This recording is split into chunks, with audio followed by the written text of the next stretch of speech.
So welcome everybody to today's Gallery Teachers Masterclass. In this session, we're going to be looking at exploring virtual reality with Google tools in and out of the classroom. My name's Joe Dale. I'm an independent languages consultant, and it's my absolute pleasure to be working with Gallery teachers again on this particular webinar. As you can see, we're going to be exploring, and that word's very important, exploring virtual reality with Google tools in and out of the classroom. The reason I've put the word exploring there is because I think some people might see virtual reality as a bit of a gimmick, and I'm more than happy to receive questions about that in the live session that we're going to be doing for this webinar. So that's why I put the word exploring there. So I'm going to share some different ideas around using Google tools as well as some other tools to do with virtual reality.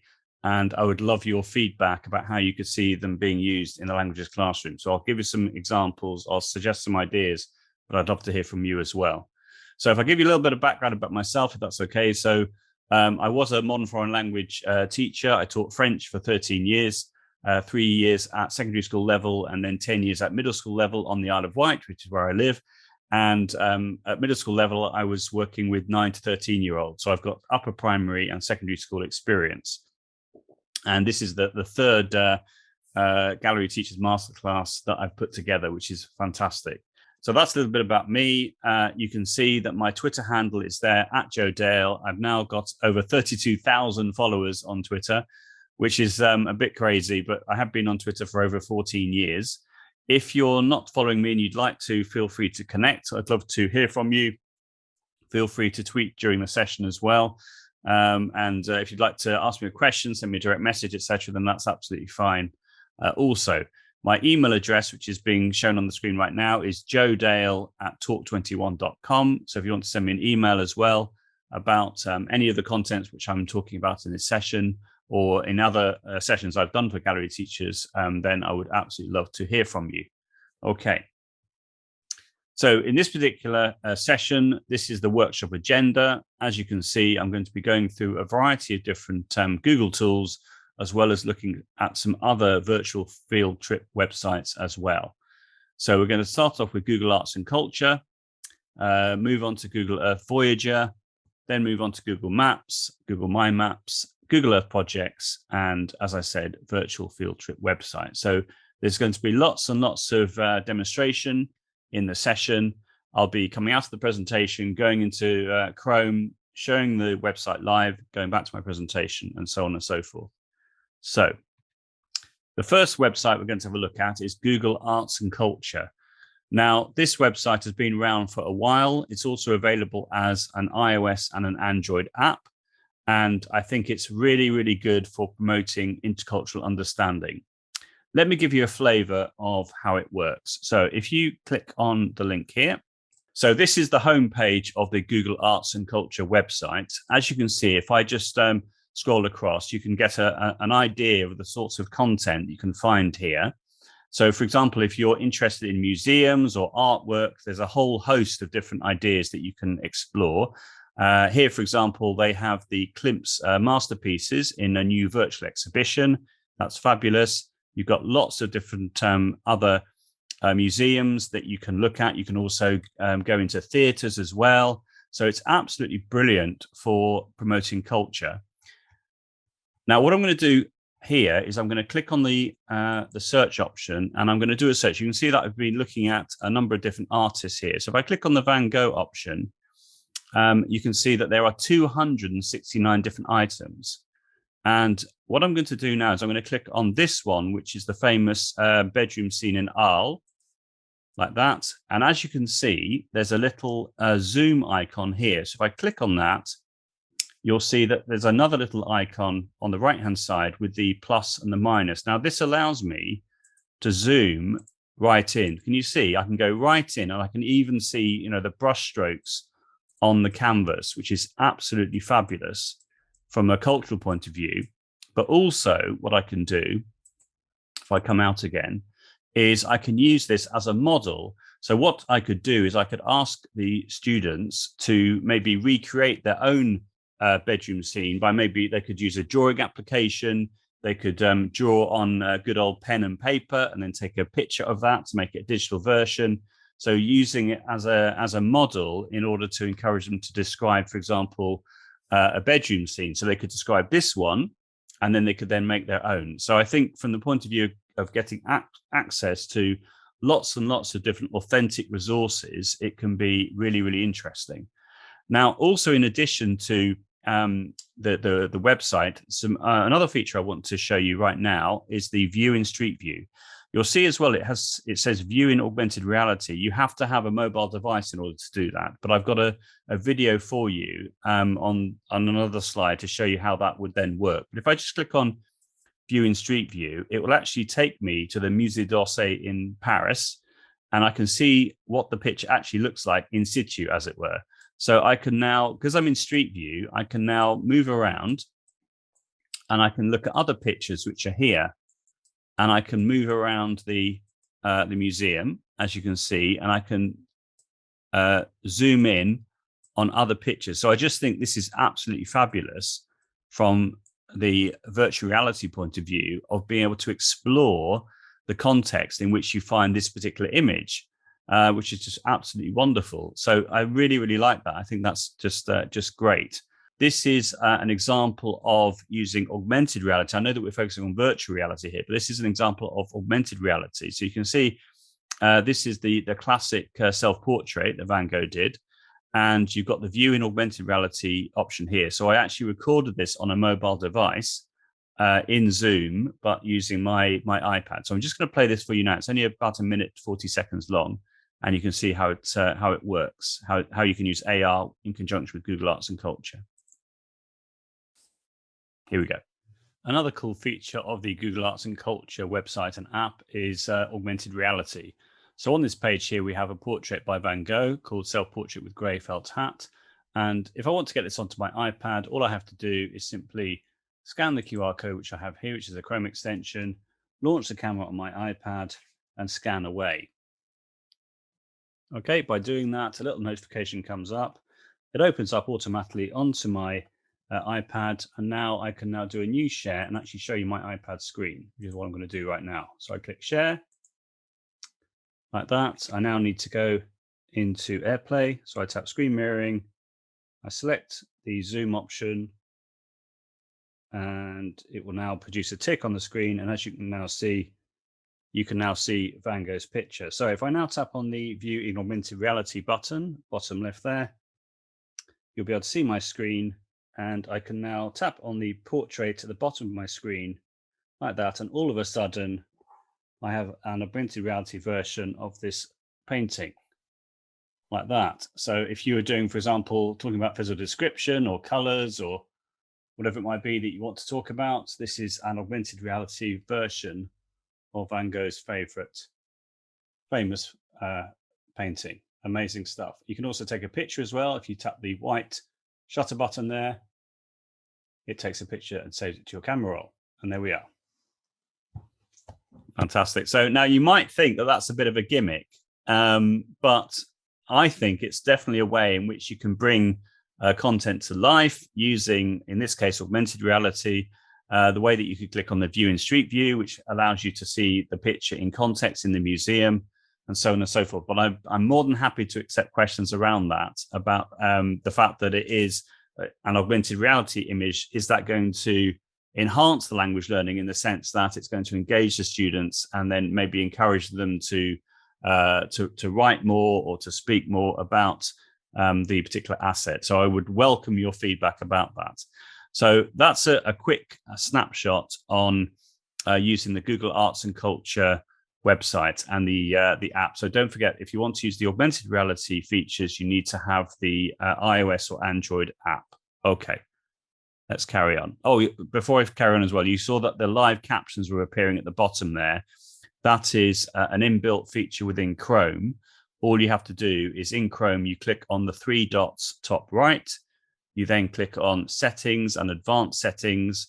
And then on the left-hand side, it says accessibility. You click on that. And then in the middle at the top, it says live captions, which at the moment are only available in English, but I'm sure they'll introduce other languages in due course, knowing Google. So you just have to enable the live captions by flicking the switch on the right-hand side there. And then as a result of that, whenever you play video or audio using Chrome, you'll get live captions appearing in real time, which is a useful feature in Chrome, particularly for English language teachers. Okay, so the next thing we're going to have a look at is Google Earth, and in particular Google Earth Voyager. Now, for those people that saw my Flipgrid masterclass, you saw that I did a particular example of how you can use Google Earth using the I'm feeling lucky option, which on the left-hand side there is the one below the Google Earth Voyager option, which I'm about to show. So with the I'm feeling lucky option, that's also using virtual reality. You click on that and it literally will take you anywhere in the world. You have no idea where you're going. The Google Earth Voyager is a different type of activity, and I'm going to show you this live right now. And here we are.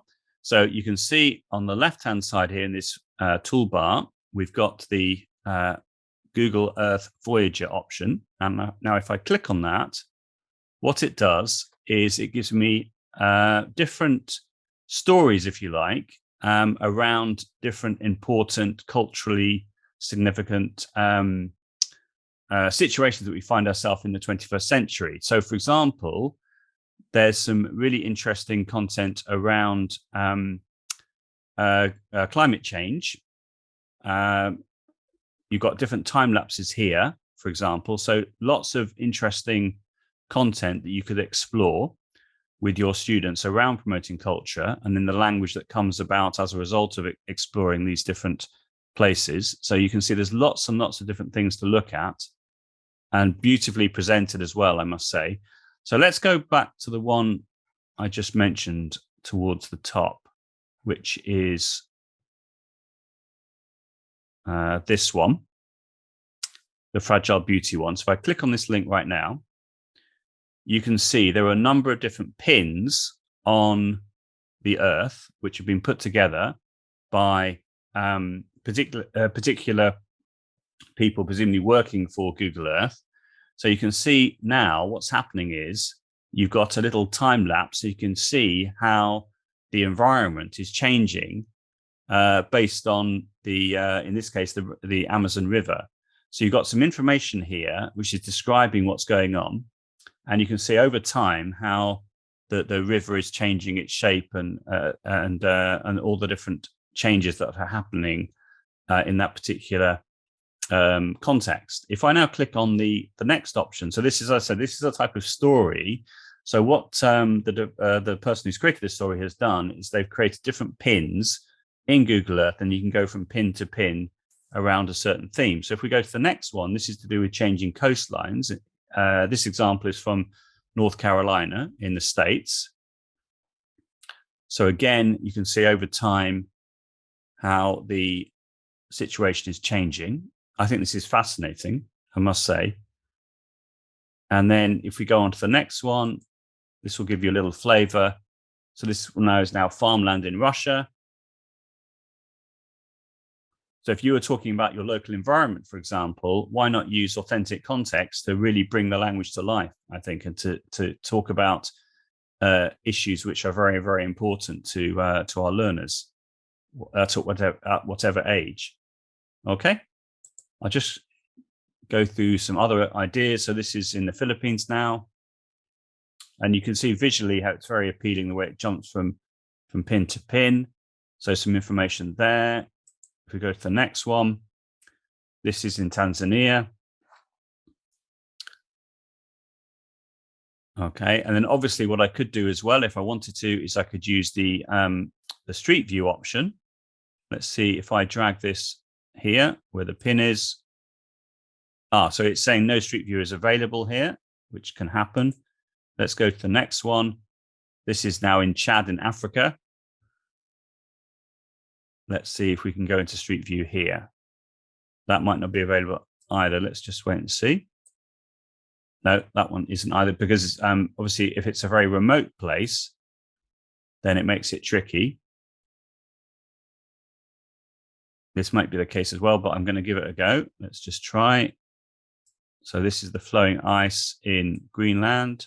Again, no Street View available. Okay, but normally you can go into Street View when you're visiting different places in Google Earth. It just so happens that the places that we've chosen are more remote. Let's give it one more chance. This is in New Zealand now.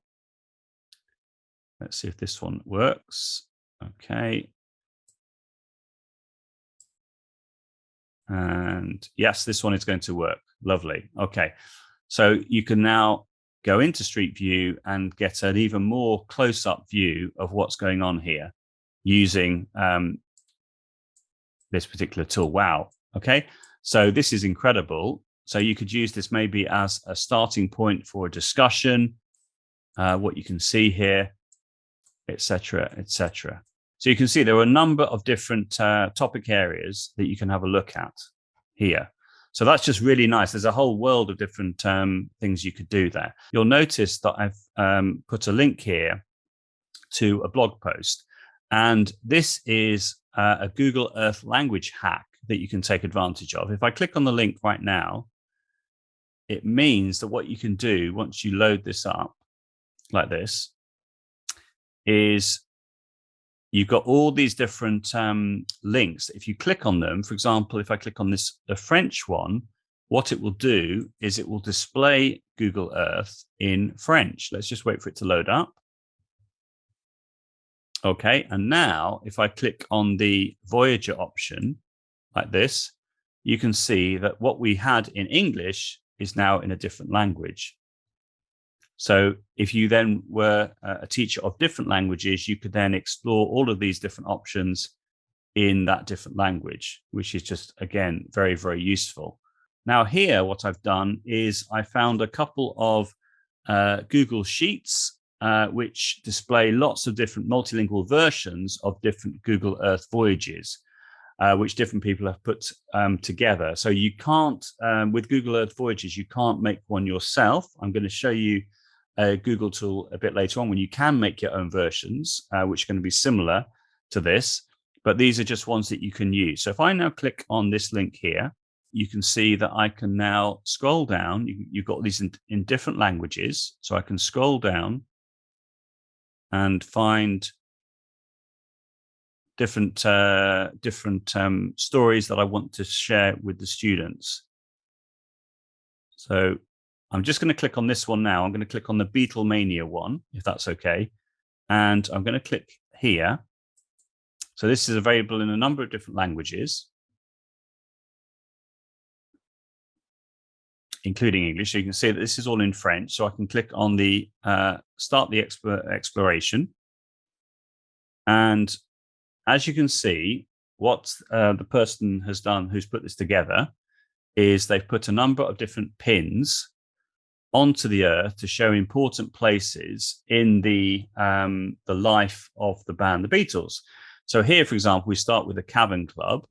And because I'm in Street View, I can now move this around. I can ask the students to tell me what these people are thinking about, what they may be saying to each other, what this man has just bought, maybe coming out of the Cavern Club, and so on and so forth. And then you'll notice bottom right of the screen, it says 1 out of 9. So if I click on the arrow here, it will then take me to another significant place in the life of the Beatles or the Beatles history. So this is now Penny Lane. And again, if I wanted to, I could drag and drop the little peg man and go into Street View and actually see the signpost for Penny Lane, which, if I remember correctly, is it's just here, I think. If I just click on the arrow there, move forward a little bit and move around, can you see? There it is. Let's move forward a little bit further. There we are. Can you see? So that's the actual the sign there indicating where the Beatles wrote the song about Penny Lane. So again, you've got the text here, which in this case is in French, but you could choose different languages, of course. So you could use that just as it is as a comprehension activity, or you could focus on the visuals and ask questions around that, maybe synchronously in a live situation. So let's have a look at some of the other places in the Beatles story. So this is now the Indra Club in Hamburg, where they cut their teeth at the beginning of their career. So again, you've got a little image here on the right-hand side, a snapshot, and then you've got this Google Street View image here. Let's look at another couple of elements within the story. This is the Ed Sullivan Theatre in the States, the first live broadcast that the Beatles did in the States. So again, you could go into Street View if you wanted to. You could do some work around that. Let's look at a few others. This is the Hollywood Bowl, where they famously played a concert in the States. It wasn't their last concert. That was in '66 at Candlestick Park. But again, you could do this. You could go into Street View, get an aspect or a feeling of what it would be like to be watching the Beatles play here in the mid-'60s. There we are. This is obviously what it looks like now. But again, using virtual reality, you get you get this sort of immersive experience, which is one reason I really like this. The next one is, in India, where they went on their tour with the Maharishi. Again, fascinating content. So again, let's go into Street View. Let's see if we can do that. There we are. So we're going into Street View now, and we can get a feel for what it was like where they were. Wow. So very, very different compared to other places we've seen. There we are. That's wonderful. Lovely. Okay. Now we're going to the Abbey Road Studios. Like this. We might even be able to see the famous crossing. I'm not sure. Maybe that's down there. Let me just see if I can go here. Let's have a quick look. There we are. Now, I'm not sure if this is the famous crossing. It could be, couldn't it? I'm not sure. I'd have to check it out. But again, that's another very important moment in their history. The hotel in Amsterdam, where John Lennon and Yoko Ono famously did their bed in for peace action, and then finally the memorial to John Lennon in Central Park. So you can see how you can really, bring together lots of different activities based on this sort of content, which I'm sure people would find motivating. And there's lots and lots of others, other stories that you could use as a starting point. So just looking at this, you can see there are many, many, many different stories that you could exploit that I'm sure your learners would find interesting. Now, Google My Maps. Google My Maps has been around for a long time. And I'm just going to give you a flavor of how this works. If I click on the link right now, I'm going to show you an example of one that I did before. So what I'm going to do now is I'm going to show you how to make your own map. So you just search for Google My Maps like this, and you click on this link here. Okay, and you click Get Started. Perfect. So as you can see, I've done this once or twice before, but that's okay. That's fine. So what you then do is you click on Create a New Map. Okay, perfect. So having done that, you then do a search for the first place that you want to go to. So in this case, I'm going to go, surprise, surprise, to Sancar-le-Guido, which is a lovely little town, almost like a village really, but a town in Brittany where we used to stay. So as you can see, this is what it looks like. And what I can do now is I can drag, you see this little pin here? I can drag this pin. If I click there we are. I click on the pin, and I just, that turns it into a little cursor. And I can now click there, and that will then allow me to add my pin on the top of that particular location. So here it says 0.1. So I can now select that, and I can write, for example, Sancar-le-Guido, for example. Make sure I write the S, so it's not Sancar-le-Guido. And here I could write a description, for example, every year we would go to Sancar. Okay. And then here I've got the camera option. I can click on that, and I can, for example, click on Google Image Search. So I can click here, and I can put in Sancar-le-Guido, making sure I spell it correctly. Click search. I can now find an image such as, let's choose this one. I click select, and there it is. So the idea here is I can choose an image, or I could upload my own image if I wanted to. If I've maybe been to the place I want to talk about, I've taken some pictures and I want to upload my own picture, or I can use a Google image search. Underneath, I can write some text, so I can write that in whichever language I'm learning, and I can click save. I can also add a video as well, which I could either find on YouTube or I could upload my own video, but obviously that would take a bit longer. So there we are. That's the idea. And then from there, I can then put in another pin. So I could then, for example, talk about Dino. So if I go to Dino like this, there we are. I then click on the little pin and I then click here. That will then allow me to then add my second point. Oop. Like this. I can also put in, for example, on the first full day in France, we would go to Dinan because it's of its beautiful medieval architecture. Okay, I would then click here, Google image search, put in Dinan, and then find an image. So, for example, let's choose this one. This is a really nice example of the medieval architecture, and I could then click save. Okay, we'll just do one more. So we'll put in fact, we'll do two more. We'll put in Matignon. Okay, and we'll click here, click there. There we are, and we'll put in Matignon, and we will say on Wednesdays there is a local market in Matignon, and the children loved to practice their French buying different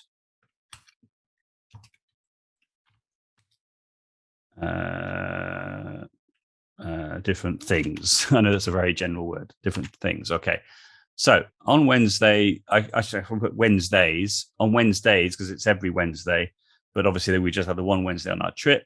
They would buy different things and practice their French doing that, which is great. So let me put in Google image search, put in Matignon. There we are. Let's choose, let's have a think. Let's choose this one and click select. Okay. If I spent a bit more time, I could find a nice picture of a market, but you get the idea. Okay. So I then click save. And then last but not least, we'll put in Mont Saint-Michel like this. And then again, click on the marker, click here and put in Mont Saint-Michel. Just do that again.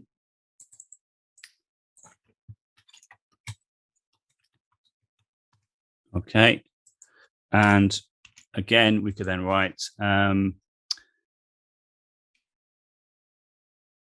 Mont Saint-Michel was always the students' favorite place to visit on the trip. Okay, then I would then click here. I can find lots of images of Mont Saint-Michel. There we are. Find the image. There we are. We'll choose this one this time and click select. Okay, and then click save. Perfect. Okay. So now I've added my different items, and then if I wanted to, I could click on the share option, and I could. Let's put a title in. So let's call it Saint-Car. I could add the description in the target language. Click OK. There it is. Now, if I wanted to, I can allow people to edit my my map. So in other words, I could co-create a map if I wanted to, but I'm not going to do that. I'm just going to click close right now, but I could if I wanted to. But what I am going to do is click on the preview button like this. So as you can see, I've now got my different spots, the different pins, the 4 pins that I've added. And then I could then click, for example, here. This will then come up with a graphic that I've chosen. I could then click on the arrow here. I could then click here and so on and so forth. Now, that's fine as it is for, say, a presentation. But what you could then also do is I could record my screen by using Screencastify. So if I click here and I click on record, and I need to mute my video. If I mute my video like this, and I do that again, so if I click on Screencastify and record like this, and entire screen and share. Okay, so now I'm going to talk to you all about my trip to San Carlo. This is San Carlo, which is in Brittany. And every year we would go to San Carlo on our French trip. Normally, after the long day of travel, the following day, we would go to Dinan, which is very famous for its medieval architecture. And we would have a long walk down the Rue du Gesual, which is found in Dinan, which has a V. It's a V design, which means that in olden days, they would chuck their dirty water out of the windows and it would run all the way down to the bottom. Fortunately, they don't have that situation nowadays, but they do have a lovely patisserie at the bottom of the road. So by the time we got all the way down, we had that little treat at the end. On a Wednesday, we would go to Matignon for the market, and the children would have the opportunity of practicing their French. The highlight of the trip was always when we went to Mont Saint-Michel, because the children were able to walk around the abbey, were able to buy souvenirs and take home little presents for their families. I hope you enjoyed my little trip to Saint-Car and in Brittany in general. Thank you for watching. So I will now go back to Screencastify, stop recording. That will now generate a new page and all my content is now here. So I can now unmute myself and you should be able to hear this right now. This is San Carlo, which is in Brittany. And every year we would go to San Carlo on our French trip. Okay, so in other words, normally by doing that, by using a screencasting tool like Screencastify, you could also use Loom, you could use the screencasting tool in Flipgrid. You're able to not only practice writing, but also practicing, you can practice speaking as well. And then I can then click here, copy share link.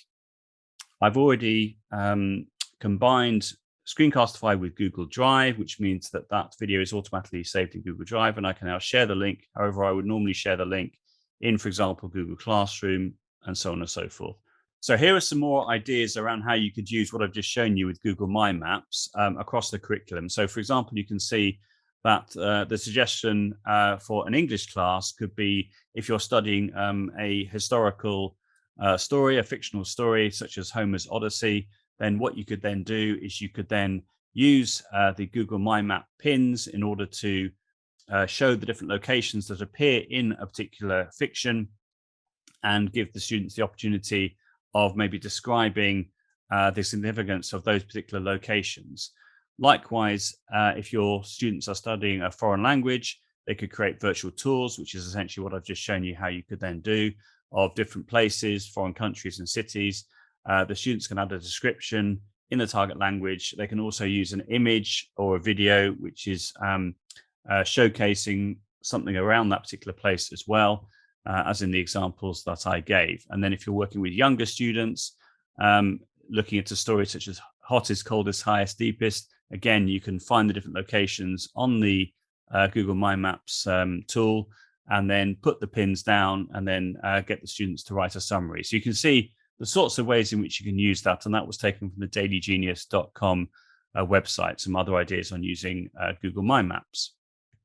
Okay, let's carry on. Now, in this particular video, this is by Heidi Trude, who is the president-elect for FLAVA, which is a Virginia-wide conference and organization. In fact, the FLAVA conference took place last weekend, and I was very lucky to speak at that twice, which was lovely. And you can see that in this particular example, what Heidi has done is she has put together an app smash using My Maps, Screencastify in the way that I demonstrated, and Flipgrid. So she's made her recording of the screen. She actually was able to link her students based in the States with a school in France, and they were able to create a collaborative My Map, and they were able to record their description of it using Screencastify, and then upload all the results to Flipgrid, which was really nice to see. Now that Flipgrid has a screen recording option, you don't actually have to use the Screencastify part of that app smash, but why not if you wanted to? And Heidi actually won the global Flipgrid competition around App Smash Madness, as it was called, back in 2019. So you can then click on the link here, and it will then show you the video of exactly how she did that. But because I've already shown you the method, then I think that's okay. And this is another blog post, also from a language teacher, in this case, an ELT teacher, talking about the same procedure. So if I just scroll down now, you can see that this is from Melanie Zolnia. And again, she's done the same thing that I've just shown you, and she's given step-by-step instructions on how to do that. So a really nice way, I think, of bringing culture and location alive, as well as being able to write about it, or in the case of using Screencastify, speaking about it as well. And on this slide, we're going to talk about Google Earth projects very briefly. So earlier on in the presentation, I was showing you how to use the Voyages option, which are the different stories that you can use that someone else has put together. But what Google Earth projects allows you to do is it allows you essentially to make your own. So this is a video clip, which is part of the Tilt webinar series, which I've helped to organize for the Association for Language Learning. And this is Jimena Lecitra, who is based in Madrid. She put together a presentation around different use of different tools, one of which included Google Earth projects. So I'm not going to play the video for you right now, but if you do click on the play button, it will actually start from the point when she starts talking about Google Earth projects. So what she was doing with her students was she was getting them to identify different places in different cities in Germany. She was then getting them to add the different pins, to add different images, and then recording her screen, getting them to record their screen so they could then give a voiceover as well. So exactly like the Google My Maps, but just creating it directly within Google Earth. So it adds more virtual reality to the whole process, whereas with Google My Maps, it's just static 2D images or videos. So it really brings it to life, I think, by using that technique. So do watch Jimena's description by clicking on the play button. Now, in this option, you've got ThingLink 360, which is another tool which allows you to use virtual reality. You can actually upload your own 360 picture. So you'd have to have a 360 camera to do that, but why not? So once you've uploaded your 360 photo, it will then display in ThingLink. And as you can see, this is Stirling Waterfalls in New Zealand. And because it's a 360 photo, I'm able to then look all the way around at what's going on in the photo. So the idea in a languages classroom is that you can then use this as a visual prompt in order to give some description around exactly what people can see. And if you're a fan of 360 photos and you want to use them in your classroom, then you can always display them using this particular tool. There's another tool as well called Story Spheres, which also lets you upload 360 photos as well. But ThingLink is a great option as well. And you can also use ThingLink for creating virtual tours as well, which is very exciting. And nearly finished now. There is a Padlet, which I would like to recommend that you check it out. You've got the link at the bottom there. This was a Padlet put together by Esmeralda Salgado, who is the head of languages at King's Ely School in Cambridgeshire, and she's also in charge of e-learning at her school as well. And she put together this Padlet. It was then populated by different people in the MFL Twitterati community around the world, but particularly lots of people from the UK. And you can see, for example, that one of the columns here is all around virtual trips. So if you go to that particular Padlet and you access some of those resources shared by language teachers, then you can get another idea on how you can use virtual trips within your teaching as a way of practicing language, but also as a way of promoting culture. And because of the pandemic, it's now much harder to travel. I think using virtual trips instead is a great way in which we can bring the culture into the languages classroom without having to go physically to that particular place. Although, however, lovely that would be. So there we are. Now, to finish off with, I would like to remind everybody about all the fantastic recordings and the workshops which are available on the Gallery Teachers website. Do check out the useful websites for ELT resources. And thank you ever so much again to Gallery Teachers for this opportunity. I really hope that you found the presentation useful, and it's given you lots of ideas on how you can use virtual reality using Google tools in the classroom or outside of the classroom as a way of bringing the outside world to life. So I think there's lots of value in using virtual reality. I think that's probably one of the most important ideas around virtual reality is it is very engaging for young people. I think that they like that aspect of being immersed within their learning.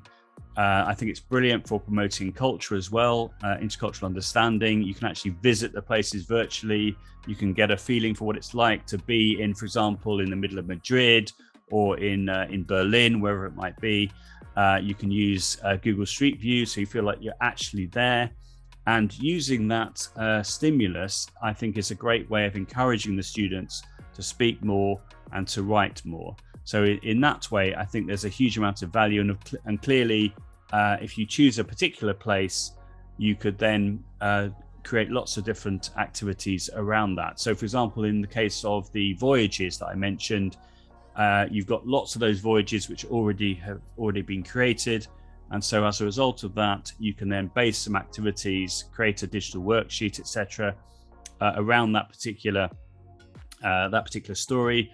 And then you could then get the students to create their own Google Earth project, so that they were describing their own stories, their own locations, maybe describing an ideal holiday or what they did the previous summer in the holidays, for example, whatever you'd like to do. And not only is that good for promoting writing, but also for speaking as well, if you record the screen in the way that I described using a screencasting tool like Screencastify or Flipgrid. So I think there is a real danger of regarding virtual reality as a gimmick. And what I've tried to do in this session is to show pedagogically sound ways of being able to use virtual reality, not just as a way of engaging young people, but also as a way of encouraging the students to write and to speak by making the activity more personal to the students, encouraging them to talk about their own stories, their own locations, bringing the language to life, being able to talk about the places that they've visited in different contexts, using the idea of talking about their ideal holiday or what they had done at the weekend or what have you, or maybe describe a dream, whatever it might be, but actually visit the different places virtually speaking. I also think that in the present context of the pandemic, the fact that it is now still difficult to travel, by using virtual reality, we can bring the world into the classroom. We can explore lots of different locations and places, and then the language learning that comes about as a result of that. So I think that it can be a gimmick, but what I've tried to show in this presentation is how we can use it in a very precise and purposeful way. So it is a way of encouraging the use of language, as well as making the experience more personal by encouraging the students to produce their own work based on the models that we've shared with them.